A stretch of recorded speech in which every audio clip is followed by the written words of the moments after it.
¿Qué tal? ¿Cómo están? Esto es Al Sur del Panal, en La Colmena. Y bueno, hoy tenemos el privilegio de contar con un invitado de Costa Rica, Marco Feoli, ex ministro de Justicia de Costa Rica, profesor de la Universidad Nacional de ese país centroamericano, de la llamada Suiza de Centroamérica, que entiendo es una descripción que no le gusta mucho a Marco. ¿Cómo estás? Hola, ¿qué tal? Abraham, muchas gracias. Es parte de un mito que se ha construido aquí en Costa Rica. A ver, aparte del tema del ejército y del tema de la neutralidad, hay poquísimas cosas. Hay un artículo muy interesante de un catedrático español ya fallecido, Constantino Láscaris, que hablaba justamente sobre ese mito de la idea de la Suiza centroamericana, igual que pasa con Uruguay, que es la Suiza de Sudamérica y tal, cosa que tenemos de estar viendo siempre hacia Europa. Bueno, hay lugares verdes y eso sí, eso es verdad, pero creo que poquísimo más que eso no habrá. Muchas gracias por la invitación. No, gracias a ti, sobre todo por este tiempo que nos concedes para este diálogo con La Colmena. En este contexto tan particular, Marco, de crisis sanitaria, de crisis humanitaria, de crisis sistémica, ¿por qué no decirlo? Nosotros nos hemos propuesto un poco analizar aquellas coyunturas que están totalmente discriminadas de la agenda mediática mainstream, ¿no? Y bueno, hemos hablado de feminismo, hemos hablado de la parte genética, hemos hablado de una serie de cuestiones totalmente discriminadas y hoy queremos también contar con tus lecturas sobre la situación de las cárceles en América Latina. Y me gustaría empezar con una imagen o unas imágenes que creo yo representan muy bien el momento que enfrentan los sistemas penitenciarios en nuestra región. Y me refiero a las dolorosas imágenes que se viralizaron hace escasos días y que nos llegaron desde El Salvador. Allí apreciábamos algunas decenas de personas privadas de libertad, rapadas, semidesnudas, estamos viendo las imágenes en este momento, esposadas, usando mascarillas o cubrebocas, y todos pegados piel con piel, ¿no? Una imagen escalofriante que muchos llegaron a compararla con los campos de concentración de la Alemania nazi. Y lo más patético, Marco, es que estas imágenes fueron publicadas por el gobierno de Nayib Bukele a través de la cuenta de Twitter de la Casa Presidencial, sin ningún rubor. ¿Cómo digeriste estas imágenes? ¿Qué fue lo primero que se te vino a la mente? ¿Qué representa esta fotografía? ¿Qué significado le das?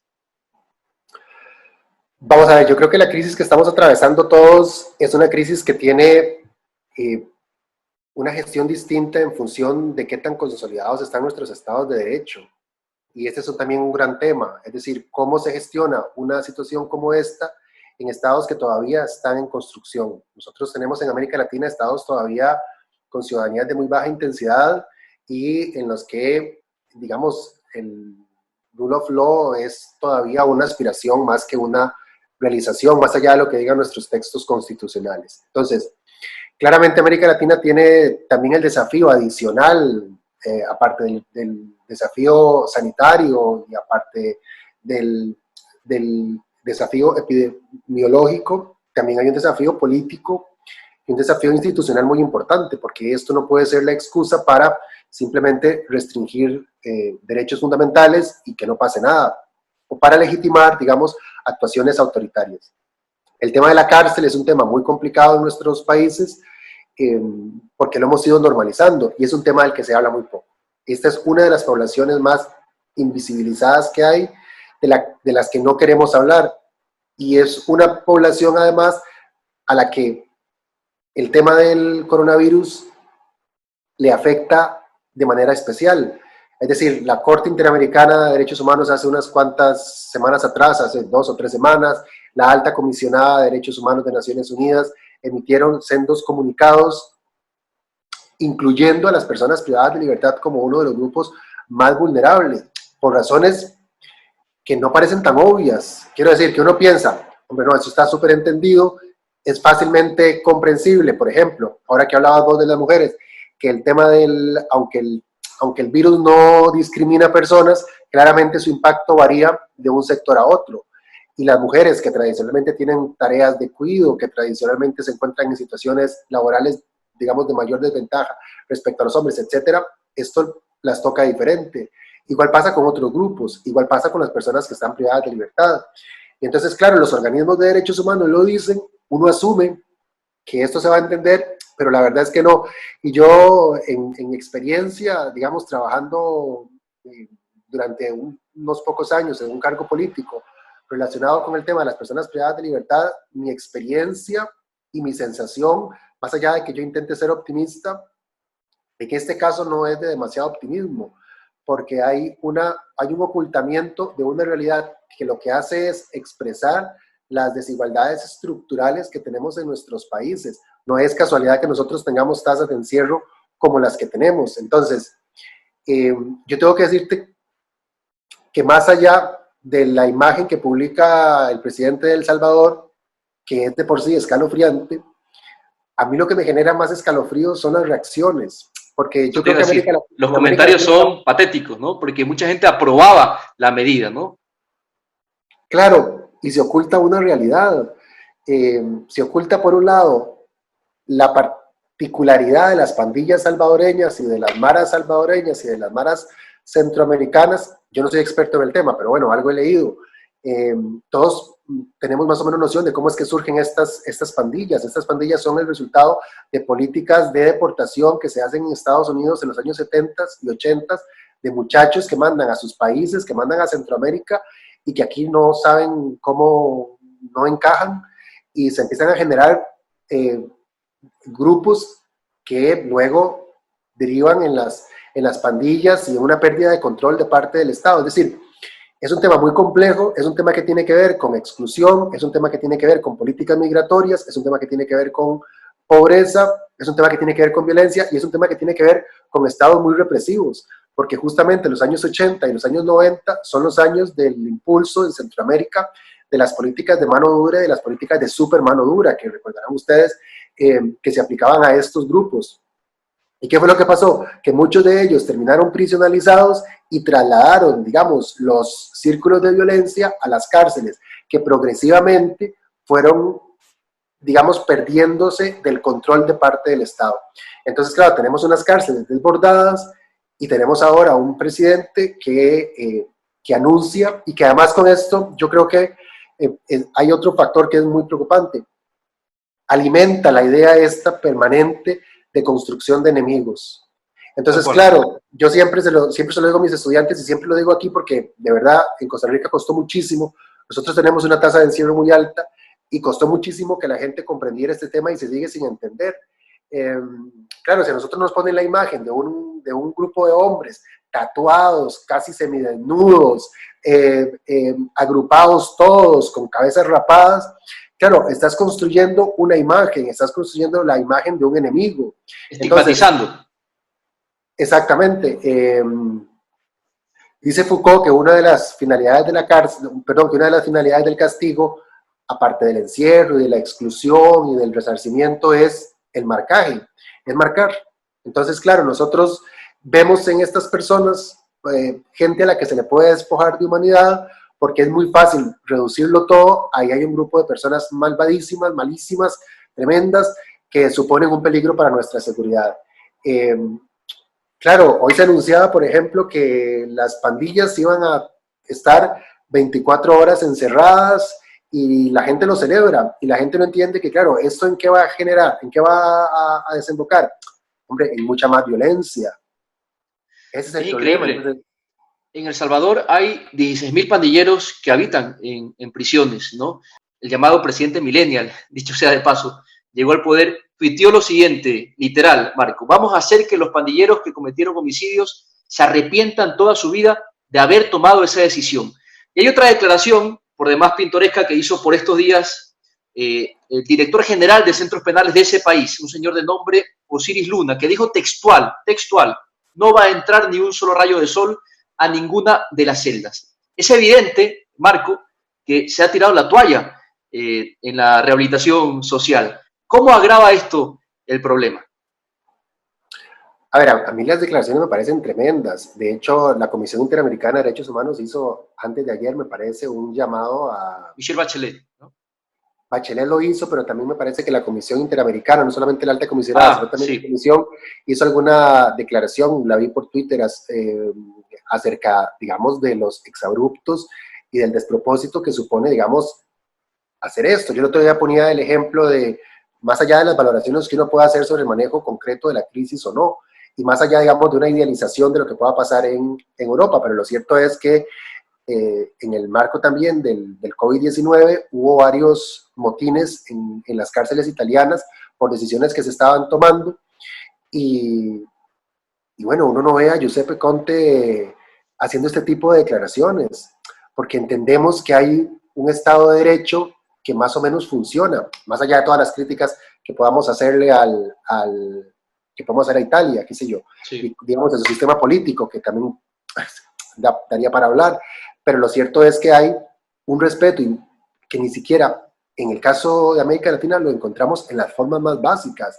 porque claro, en la lógica de un Estado de Derecho, quien declara la culpabilidad de una persona, quien ejecuta las penas, no es el presidente de la República, porque esto no es un imperio. Exacto. O sea, se supone que nosotros que pertenecemos, los países de la región, a un sistema interamericano de derechos humanos, que hay una convención interamericana de derechos humanos que regula, digamos, porque hemos llegado al convencimiento de que son las normas básicas de convivencia las que nos permiten vivir más o menos civilizadamente. Entonces, claro, recurrir a un discurso incendiario, que además es un discurso probablemente ineficaz, porque claro, tenemos ahora un presidente mucho más teatral, tenemos ahora un presidente mucho más recargado, que utiliza las redes sociales, que usa su gorrita, etcétera, etcétera, y esto, digamos, suma al show, al espectáculo, pero bueno, lo cierto es que las políticas de mano dura y de supermano dura, de represión, se han venido aplicando desde hace por lo menos 30 años en América Latina, con resultados desastrosos. Es que, Hay que claro, si decirlo no me... también con buena prensa, Marco, porque también este es un factor que hay que considerar, porque el populismo penal tiene muy buena prensa y creo que esto es una de las causantes principales de que siga vigente, ¿no?, en este tiempo. Tiene una extraordinaria prensa detrás que lo alimenta porque esto vende. Es decir, nosotros pensemos en nuestros países cuánto le dedican los medios de comunicación a la nota roja. Quiero decir, ¿cuántos minutos de un noticiero son para hablar de lo que pasa afuera, o de noticias, digamos, un poco más optimistas, o de noticias más... Y esto tiene una finalidad. Y claro, en otros países, por ejemplo en Europa, asociamos la criminalidad por ejemplo, a migración. En el caso de nuestros países, en algunos casos sí que pasa también, pero sobre todo la asociamos a pobreza. Entonces, es de nuevo este círculo perverso de creación permanente de enemigos, porque hay una tendencia a homogenizar y a generalizar. Es decir, la situación, por ejemplo, de las cárceles salvadoreñas y de algunas cárceles centroamericanas es muy particular. El tema de las pandillas no es un tema, digamos, que uno pueda extrapolar a toda América Latina. Las pandillas centroamericanas, especialmente, digamos, las del Triángulo Norte, Guatemala, Honduras y El Salvador, pero especialmente El Salvador, nosotros, bueno, lo sabrán ustedes, el número de migrantes que hubo en El Salvador y que hay en El Salvador, el número de personas que viven, de salvadoreños que viven fuera, que viven en Estados Unidos, es enorme. Entonces, claro, este es un problema social que se ha venido arrastrando y que está relacionado, digamos, con la violencia que luego en los años 80, con el surgimiento de estas pandillas, hubo allí. Entonces, primero que todo, no es comparable, porque claro, yo escuchaba el otro día a gente aquí en Costa Rica comentar en alguna nota que salió, porque las imágenes son realmente perturbadoras, entonces los medios le dieron algún tipo de difusión. Las respuestas de la gente son aterradoras, del tipo, nos parece muy bien lo que hace Bukele, claro, tenemos que hacer lo mismo. Un rockstar, un rockstar. Claro, un rockstar. Entonces, esto es muy frustrante, pero claro, hay una prensa que lo alimenta, porque se sigue vendiendo la idea de que nuestros sistemas penales son muy suavecitos, de que la gente no va a la cárcel, de que campea la impunidad, y lo cierto es que no es así. Y lo cierto además, ya con esto acabo esta parte, es tendemos a homogenizar también el espacio carcelario. Entonces pensamos que todas las personas que están en la cárcel están por lo mismo, que todas las personas que están, porque con esto es muy fácil, si nosotros despojamos de humanidad a la gente que está presa, no asumimos ninguna responsabilidad moral con ellas. Entonces, claro, si yo pienso que los que están en la cárcel son tremendamente malos, pues yo descarto cualquier tipo de cuestionamiento moral sobre cómo tienen que ser tratadas estas personas. Si yo entiendo que muchas de las personas que están en las cárceles son el resultado de sociedades estructuralmente desiguales, pues entonces la cosa cambia. Si yo solamente pienso que en la cárcel están reunidos una mezcla de Calígula, Aníbal Lecter Y Nerón, hombre, claro, yo ahí lo interpreto diferente, pero si yo me doy cuenta que la mayoría de las personas que ponen en las cárceles son personas que están por delitos patrimoniales, por carteristas, por robos de celulares, de teléfonos móviles, o gente por drogas, que es otro gran tema, como hemos abordado el tema de las drogas en nuestros países, ahí la cosa cambia, ahí la perspectiva cambia, porque claro, entonces no es que está llena de asesinos, de gente que anda matando a los demás a sueldo, no, hay mucha gente que está por otras razones. Esto yo lo decía ayer en Twitter, esto es como cuando la gente dice, no sé, todas las mujeres conducen mal, o a todos los hombres nos gusta el fútbol, o todos los catalanes son agarrados, mezquinos, codos, o qué sé yo, todos los argentinos son arrogantes. Bueno, eso son generalizaciones. Todas las personas que están presas tienen estas características y la verdad es que no es así. Por eso nosotros tenemos las tasas de encierro, porque la criminalidad está relacionada con exclusión social y porque tenemos un sistema punitivo absolutamente endurecido durante los últimos 30 años, en parte por las políticas impulsadas, sobre todo por Estados Unidos, porque esto no pasa en Europa. Un sistema endurecido que además, como señalabas, es totalmente ineficaz, porque ¿qué garantiza que estas personas en el evento que recobren su libertad? Porque hasta que yo sepa, son muy pocos los países de América Latina, no sé si exista uno que tenga cadena perpetua, es decir, que mucha gente va a recuperar su libertad luego de ser vejado, luego de ser humillado, luego de ser deshumanizado, y me parece que las probabilidades de reincidencia están prácticamente garantizadas, Marco. Sí, bueno, hay varios países en América Latina que tienen pena perpetua. Lo que pasa es que en algunos casos es revisable y hay como unos plazos, pero digamos Guatemala, Perú, por ejemplo, Argentina incluso. Lo que pasa es que se va revisando la pena. Pero bueno, la oferta punitivista es muy seductora, porque es ofrecer una respuesta sencilla a un tema muy complejo y hacerle creer a la gente que a partir de allí se va a resolver el problema. América Latina tiene un problema serio de seguridad, pero tiene sobre todo un problema de violencia. Pongo el ejemplo de Guatemala o de Costa Rica, digamos que están cerca. Costa Rica en el año 94 se aumentó la pena mínima de 25 a 50 años. Hay quienes sostenemos, a pesar de lo que ha dicho el Tribunal Constitucional, que una pena de 50 años para todos los efectos es una pena perpetua, es cadena perpetua. Con todo, el Tribunal Constitucional ha dicho varias veces que no lo es, porque hay posibilidades de salir. Pero bueno, en 1994 nuestra tasa de homicidios por cada 100.000 habitantes era, no sé, de 5, quizás.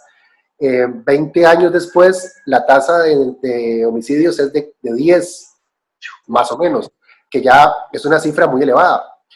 Y claro, cuando esta reforma se aprobó en el año 94, se aprobó con la promesa de que esto iba a desincentivar la comisión de delitos. Igual pasó en Guatemala con la aprobación de la cadena de la pena perpetua. Sí. Se ofrecen como respuestas que los años demuestran que no funcionan. Es decir, en Costa Rica hoy hay más muertos que los que había cuando la pena máxima era de 25 años. ¿Qué sucede? Que las personas compran este discurso porque tenemos a una serie de actores políticos alimentando todo este discurso, que como vos decías bien, es muy fácil de vender. Ahora, hay un artículo muy sugestivo que escribiste hace algún tiempo en El País, que para mí es clave. Lo dice tajantemente: para que las cárceles cumplan con sus presuntos fines reintegradores, esos que desfilan por nuestras leyes y constituciones, es indispensable reducir el número de reos en América Latina. Estás totalmente consciente que esto es una frase totalmente impopular, ¿no?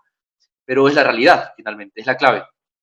Claro, y te lo digo, de verdad que lo viví en carne propia cuando ejercí un cargo político, porque nosotros llevamos adelante esta idea. Y quizás porque nunca habíamos ejercido un cargo político, nos parecía una cosa que iba a ser fácilmente comprensible y fue una cosa sobre la que hubo mucha resistencia. Pero claro, es que a la gente no hay que decirle lo que la gente quiere oír, sino lo que la gente necesita saber. Y lo que la gente necesita saber es que estamos atiborrados en nuestras cárceles en toda América Latina y el resultado está ahí. El resultado no es inventado, es decir, el resultado está allí. Las tasas de encierro de América Latina son el doble, en algunos casos, que las que tiene, por ejemplo, los países escandinavos.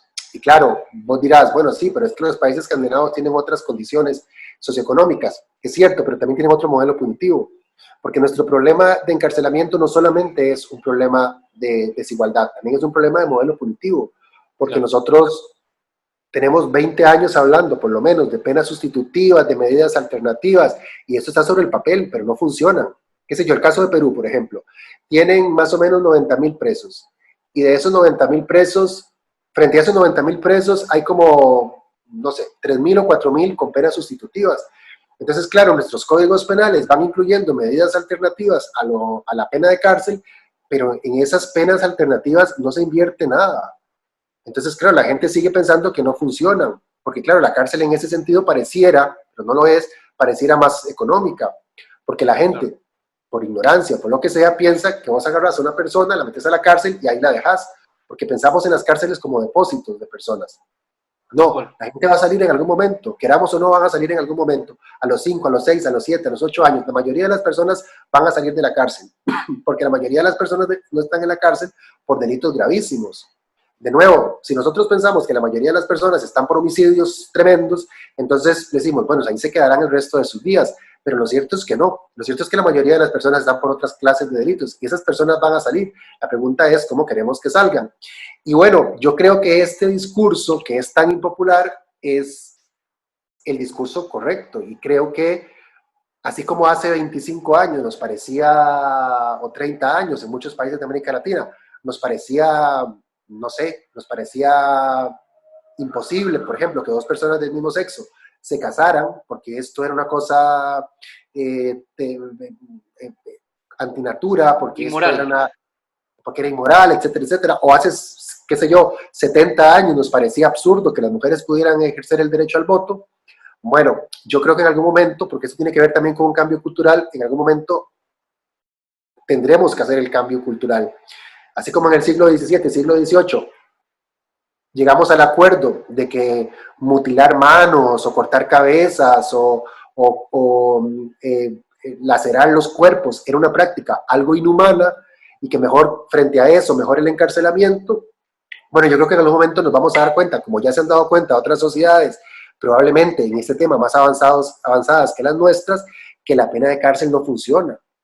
O sea, porque los resultados están ahí, porque tiene efectos sobre la salud, porque claro que habrá casos en los que irremediablemente habrá que ordenar el apartamiento, digamos, de las personas, pero no son la mayoría. O sea, mi experiencia es que la inmensa mayoría de las personas que están en las cárceles no deberían estar allí, porque la inmensa mayoría de las personas que están en las cárceles están por otros delitos que no son de una agresividad tal que requieran, digamos, la exclusión de la persona. Hay un ejemplo que es muy ilustrativo. Yo no aprendo a nadar en una cancha de fútbol. Si yo quiero aprender a nadar, nado en una piscina. A la gente se le ofrece que para que una persona, entre comillas, vuelva a insertarse en la sociedad, la respuesta es sacarla de la sociedad. Que ojo, que hay casos en los que sin duda el resultado tiene que ser ese, no habrá otra solución, pero nosotros hemos abusado. Hemos abusado y esto no, mientras no lo aceptemos y no hagamos el cambio, pues vamos a seguir convirtiendo las cárceles no en respuesta para la violencia, sino más bien en una fuente permanente de más violencia. Monumentos a la desigualdad, finalmente, porque no es romanticismo decir que las cárceles están llenas de pobres, ¿no? No hay una prevención social, hay un combate situacional, ambiental, pero no se está buscando combatir el tema desde la estructura. Ahora bien, en el contexto de la pandemia, Marco, los titulares sobre motines en prisiones son moneda corriente, tú citabas ya algunos, en Perú se han propiciado algunos motines, Brasil, Colombia, Ecuador, Argentina, Chile, El Salvador y un largo etcétera. Hay una pandemia de motines, lo podríamos graficar así. La Oficina de Derechos Humanos de la ONU, presidida por la expresidenta chilena Michelle Bachelet, ha manifestado su preocupación por la llegada del virus a lugares de detención donde el aislamiento es prácticamente imposible, ¿no? Y ha pedido medidas urgentes a los gobiernos. Pero esas medidas no han llegado en la mayoría de casos. A mí me sorprendió particularmente ver que Iván Duque, el presidente colombiano, bueno, él tomó la decisión de excarcelar a más de 4,000 presos. Estamos hablando que en Colombia hay 54% de sobrepoblación carcelaria. Pero esto es una excepción, el caso colombiano. ¿Qué parámetros deberían tomarse, Marco, para reducir la población carcelaria en este contexto? Bueno, yo creo que las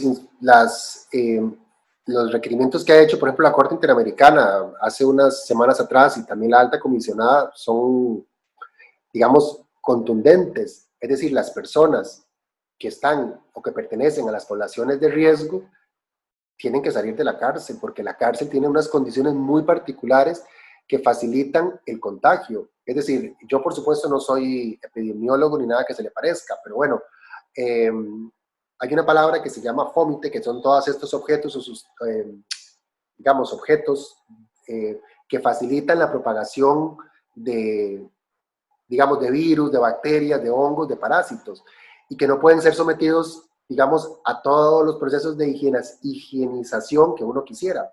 Entonces, claro, pensar, por ejemplo, que las cárceles están llenos de estos fómites, los barrotes, la ropa, todo. Son cosas que no se pueden, digamos, asear o higienizar como se requeriría. Entonces, claro, aparte de eso tenés a un grupo de personas que están sobrepobladas, en que están sobrepoblando espacios. Entonces, esto hace que las cárceles se conviertan en reservorios del virus y que sea mucho más fácil su propagación. Pero ojo, no solamente la propagación entre los privados de libertad, la propagación también entre policías, entre funcionarios, que eso es lo que a veces no queremos ver. No solamente es por, digamos, lo decía yo el otro día, no solamente es por virtud cívica, no solamente es porque seamos personas comprometidas con los derechos humanos y tal, es por puro egoísmo, que uno tendría que entender que lo de las cárceles sí nos afecta. Yo antes ingenuamente pensaba que esos procesos de excarcelación iban a ser más sencillos en el marco del COVID-19, porque la gente se iba a dar cuenta de que si se hacía, si se propagaba, digamos, el virus dentro de las cárceles, esto podía tener un efecto afuera y nos podría afectar. Desafortunadamente no fue así, porque la reacción ha sido la que ha sido. Pero bueno, todas las personas que forman parte de las poblaciones de riesgo, personas con obesidad mórbida, personas que tengan enfermedades pulmonares, personas con asma, personas que tengan otro tipo de no Mujeres sé, gestantes, ¿no? claro, todas estas personas, pues son personas de alto riesgo. A ver, uno supondría que dentro de los centros penitenciarios hay quienes hacen las valoraciones al mismo tiempo, digamos, no solamente médicas, sino también criminológicas para determinar quién tiene que salir o no. Pero en todo caso, lo prioritario es la salud de las personas. Es que si no, lo de los derechos humanos es un puro postureo. Si yo digo, bueno, sí, la salud es un derecho humano, pero en este caso no, porque esta persona cometió este delito. Entonces no son para todo. Entonces, todo el discurso se nos cae, todos los textos se nos caen y toda aquella diferencia entre entre la ley y la realidad, pues estalla en la cara. Hay varios países que han tomado algunas decisiones en ese sentido, no solamente el caso de Colombia, pero también en Buenos Aires, en la provincia de Buenos Aires, se tomó alguna decisión en ese sentido. Aquí en Costa Rica los jueces tuvieron que ordenar al sistema penitenciario el egreso de personas, pero yo creo que se va a hacer a cuentagotas, porque de nuevo, como vos decís, es un tema tremendamente impopular y yo creo que eso lo que revela es una tarea enorme que tenemos por delante para no solo sensibilizar, sino para de verdad lograr un cambio cultural en esto. Nada más para hacer una nota al pie. Recuerdo hace unos años que yo estuve visitando unos centros penales en Finlandia y me había reunido con gente del sistema penitenciario finlandés. Y hubo varias cosas que a mí me llamaron la atención, más allá de cómo funcionan las cárceles. Pero una de las funcionarias me decía, es que nosotros somos una sociedad muy poco punitivista. Nosotros no creemos en el castigo, no creemos que el castigo ayude demasiado. Y claro, yo pensaba en América Latina, por muchas razones, por nuestro pasado colonizador, por nuestras democracias autoritarias, por nuestras democracias todavía en construcción, por la desigualdad, etcétera, por las razones que sean, pero a diferencia de lo que me dijo esta funcionaria finlandesa, en el caso de América Latina, yo creo que somos una sociedad tremendamente punitivista.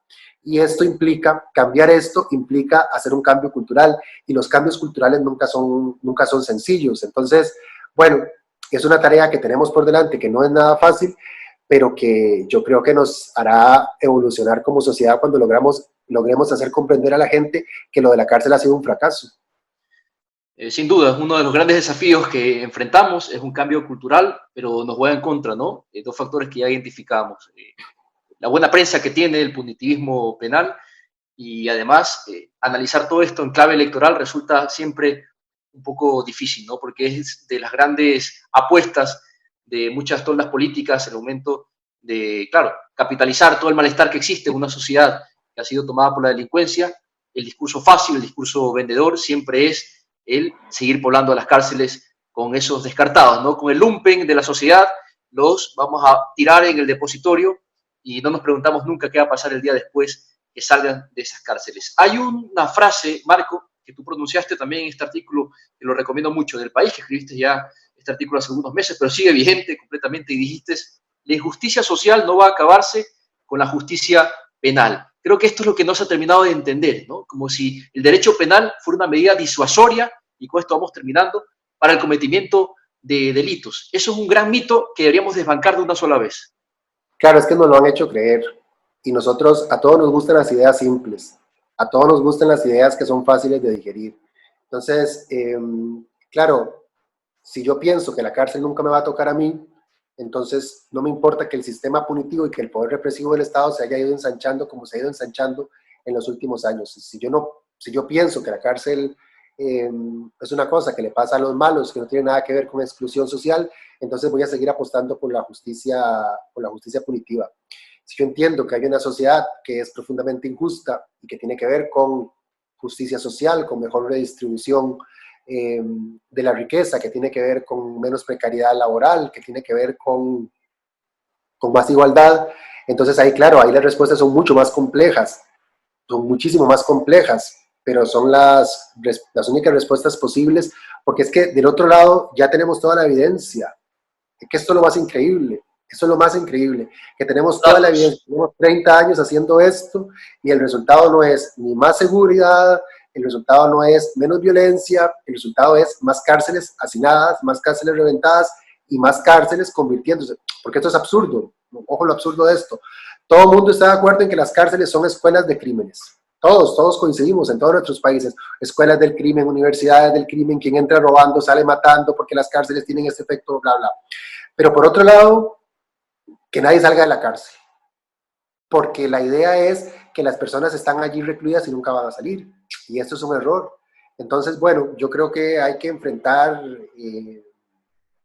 no solamente la demagogia y la ignorancia con un discurso articulado, sino que hay que hacerlo de la manera más rigurosa posible. Quiero decir, necesitamos seguir presentando datos, necesitamos seguir probando, aunque lo otro sea más sencillo, que nos hemos estado equivocando y que tenemos que cambiar la ruta porque la ruta nos está llevando a más violencia y que lo que no se resuelve con justicia social no se va a resolver nunca de verdad con justicia penal. Y si lo queremos ver de una forma mucho más pragmática, quizá lo que necesitamos es simplemente cumplir de una vez por todas con lo que dicen nuestras constituciones, ¿no? Que no sea simple letra muerta, que la jurisprudencia que ha salido de la Corte Interamericana de Derechos Humanos no es un saludo a la bandera. Finalmente lo que necesitamos es cumplir con lo que ya está vigente en los cuerpos normativos. Marco, te agradezco muchísimo por tu tiempo. Ha sido muy enriquecedor este diálogo. Ha sido Marco Feoli, ex ministro de Justicia de Costa Rica, profesor de la Universidad Nacional de ese país centroamericano. Marco, un saludo y bueno, que estés muy bien. Muchas gracias, que esté muy bien. Bueno, ha sido todo en esta entrega de Al Sur del Panal. Quédense con La Colmena, ya lo saben. Estamos nosotros ponderando este tipo de diálogos, apuntando a las agendas invisibilizadas en este contexto de pandemia. Hemos hablado de los derechos de los trabajadores en este contexto, los abusos que se están generando. Hemos hablado de las mujeres, de la violencia machista, del terrorismo machista en situación de confinamiento. Hemos dado perspectivas interesantes sobre el aspecto genético del coronavirus. Y ahora estamos hablando de la situación de las personas privadas de su libertad y seguiremos hablando de estos grandes desafíos, de estos temas pendientes, porque no podemos seguir iguales luego de la cuarentena. Un saludo, que estén muy bien, quédense pendientes de todo lo que salga de La Colmena.